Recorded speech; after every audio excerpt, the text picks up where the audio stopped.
Chapter 1. Jett, Elijah, Nelson. "Hey, sweet cheeks," he said as he sashayed his way to the counter in my new tattoo shop.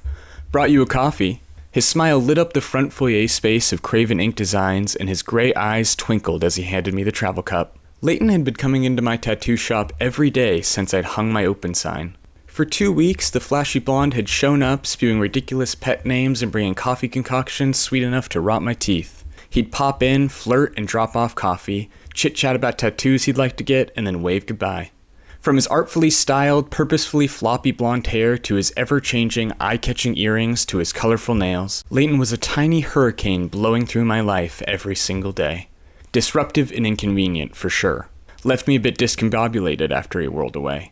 But also kind of refreshing in a weird way, like he blew away the debris in my life. Despite my attempts to remain my usual closed-off, disconnected, aloof self, I discovered I actually began to anticipate his daily arrival. Leighton's visits almost had a grounding effect on me.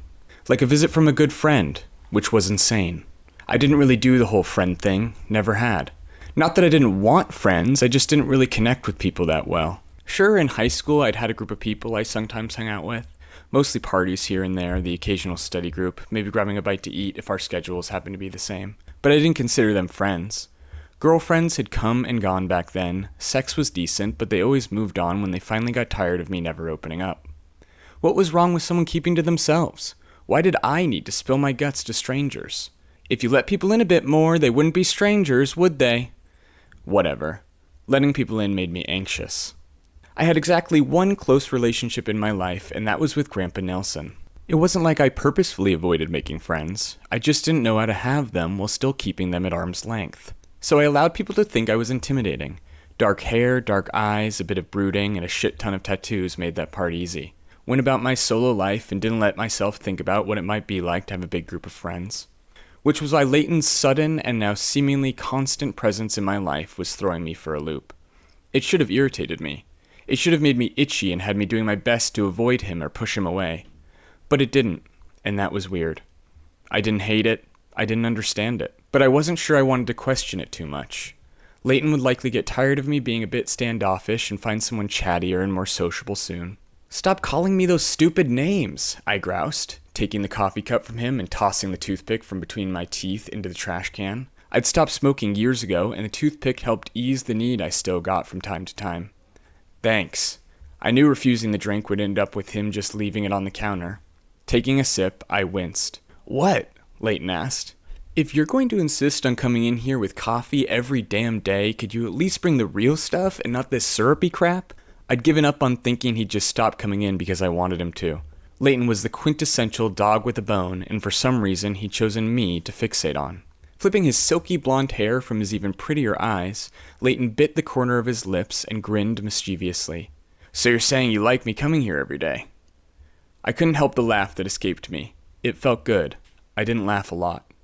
Don't get me wrong, I was content with my life. My art was at its best yet. My new tattoo shop, thanks to Grandpa's generous gift, was up and running. Maybe not making bank yet, but I had to be patient. I'd escaped my overbearing, never satisfied, constantly demanding more parents when I moved out at 18. Living with Grandpa had been a nice reprieve, and I knew he'd let me stay for as long as I needed, but getting a place closer to my shop was the plan. Eventually. "What part of bring me decent coffee sounded like I like you coming here every day?" I asked, unable to control the smirk fighting to play at my lips. "Sweetheart, you're new here. Just consider me the friendly Cravenwood boy." Leighton spoke the words innocently enough, but the innuendo was clear. I snorted. "The Cravenwood boy, huh?" "Obviously," Leighton said with a wink. "Aren't we all Cravenwood?" I shook my head and rolled my eyes, ignoring his comment. Where'd the name Cravenwood come from anyway? All I really knew about the 2-block location on the west side of Midtown was it was kinda a community within a community. Leighton grinned, clearly pleased to have a reason to stay and keep chatting. He leaned his 5'8" frame against the glass display case counter. Eventually, I'd hoped to have a piercer on site and feature available hardware for sale in the case. "Well, my understanding is that about 25 years ago, a guy named Robert Cravenwood was angry about the planned demolition of buildings and subsequent construction of a parking garage." Leighton tapped a bright pink nail on the glass. "He bought the buildings and the land, can we say total sugar daddy? Restored a few buildings, rebuilt a few, and brought this area back to life. Cravenwood was born.